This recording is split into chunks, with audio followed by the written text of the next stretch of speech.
Oh yeah! What's up from sa mga kalibil? John Nagsulo here. Ang may pinakamalakas na pwersa sa buong Kalawakan, Bate. Speaker by Nathan Largos ng Earth. At iyon na nga no mga kalibil. Okay, basahin mo ang hashtag question ni Kalibil. Yeah. Natumba ka na ba sa motor mo, mga karibil, habang nagmamaneho? Ayan.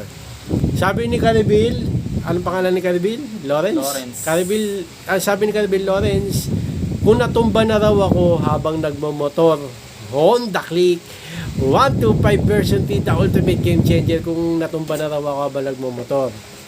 Ano ba sinabi niya ibo?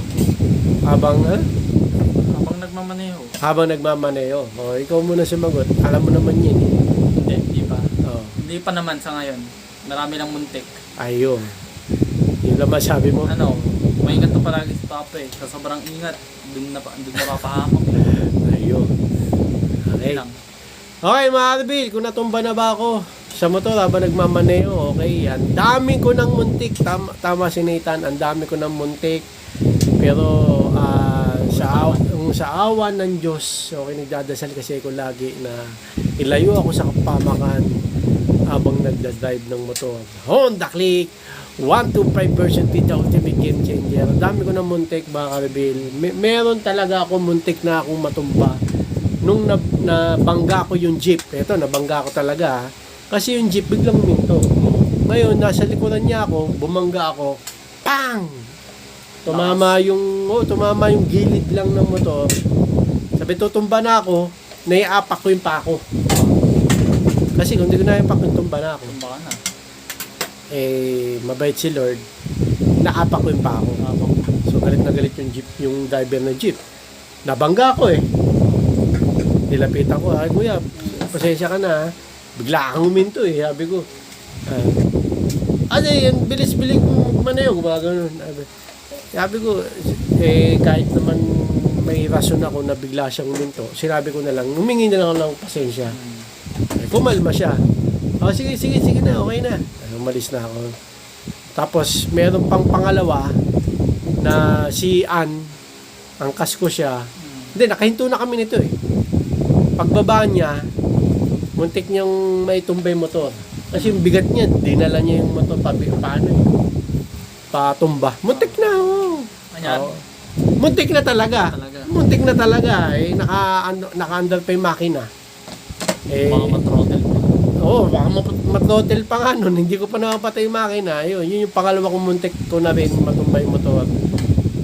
Okay, pero marami na rin ako muntik na nabangga kasi lang hindi ko sumingit. Pero tama naman si Nathan Marbil na napakaingat ko magmaneho. Sobrang ingat, dun napapahamak. Kaya nga lang, syempre, pag sobra kang ingat, syempre, minsan pag motor, natetempt kang sumingit Lalo na pag traffic, napakainit. Talagang natetempt ka sumingit. Sa sobra kong pagsingit, ayun, bigla na lang may susupot na may sasakyan, tao. Buti na pepreno ko. Sa pagpreno ko, syempre, bigla akong hinto, pwede rin akong matumba nun. Okay? Okay ka ba sabi mo? Sobrang ingat si Papa, doon pa napapahamak. Hindi naman to careless si Papa, di natin masasabing careless to kasi. Syempre, nag-iingat ako. Mahal niya buhay niya. Oo naman. Syempre, mahal ko buhay ko para sa inyo yan. Syempre, kung pamilya tayo, pag nawala ako, malulungkot kayo. Malulungkot nga ba kayo? Celebrate. Lang. Hindi, syempre, inaantay tayo ng pamilya. Sa mga ka-rider ko, okay, May pamilya kayong inuuwian. Oo, huwag kayong masyado nagmamadali. No? Kasi ako, syempre, bilang delivery rider, kailangan kong makarami.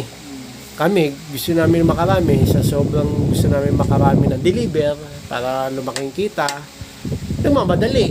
Sa pagmamadali, ayun, may nadidisgrasya dyan at meron nang nabalita nung namatay.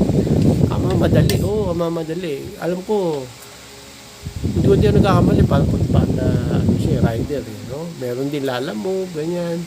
Kasi ang number one na pinaka-delikado na vehicle ay motorcycle. Kasi exposed yung driver dyan. Hindi katulad ng kotse, nasa loob, kung sakaling mabangga, protektado. Oo. motor, na-expose ka dun. Oh, wala, Tsaka oo. kailangan mo pa i-balance. Oo, Daming gagawin. napakadelikado magmotor kaya talagang hanggat maaari mag-ano kayo, hindi lang doble ingat, 10 dobling ingat.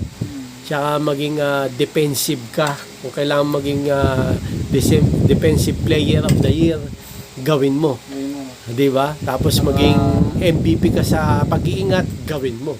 Saka Tapos, ano ka, magdasal ka. ayun, lagi ka, bago ka mandar, yan ang wag mo kakalimutan ang magdasal. Ako nakakalimutan ko sa totoo lang. Pero, nagdadasal ako na ilayo ko sa pamakan bago matulog. Yun, tsaka bago kumain, ganyan. Pero, yun, inamin ko, pagka bago ako mag-drive, sobrang pagmamadali ko rin dahil, yun nga, magdi-deliver na ako, may booking na ako, nakalimutan ko magdasal. Pero hindi ako nakakalimutan magdasal pagka, yun nga, bago kumain, bago matulog, dinadasal ko na ilayo ako ni Lord sa kapamakan. Okay, lalo na sa pagmumotor. Lalo na pagka angkas ko kayo at pag nagdi-deliver ako. Okay, so yun lang na mga Carbil. Sinagot ko lang si Carbil Lawrence. Tinatanong niya kasi kung natumba na ako sa pagmumotor habang nagmamaneho. Ang sagot ay no, ay No, hindi pa. hindi pa ako. Hindi pa. Ang sagot ko ay, parang gusto mo.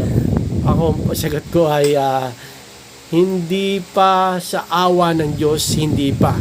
Okay? Hindi Talagang, mangyayari. ha? Ang, Huwag mo sabihin hindi mangyayari. Parang hinahamon mo. hindi. Ano? Parang, ang mindset dyan, kung positive ka lang. Oo, Walang tama. mangyayari. Oo, tama. Hindi. Ako naman kasi, ang dami na talagang muntik na akong maaksidente, madisgrasya. Pero, sinasagip ako ni Lord. Okay, kaya yun. Ang sagot ko sa tanong mo, Carbil, kung na tumba na ako, no? Marami ng muntik at awa ng Diyos, hindi pa ako na tutumba sa motor. At ayoko matumba kasi delikado, no? Ang pwede mong maging injury diyan, bali ng buto.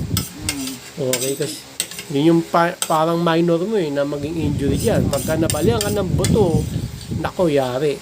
Ang tagal mag-heal or malaki magiging damage mo. Meron ako nakakasabay sa hospital nung yung kamay niya lalagyan ng bakal.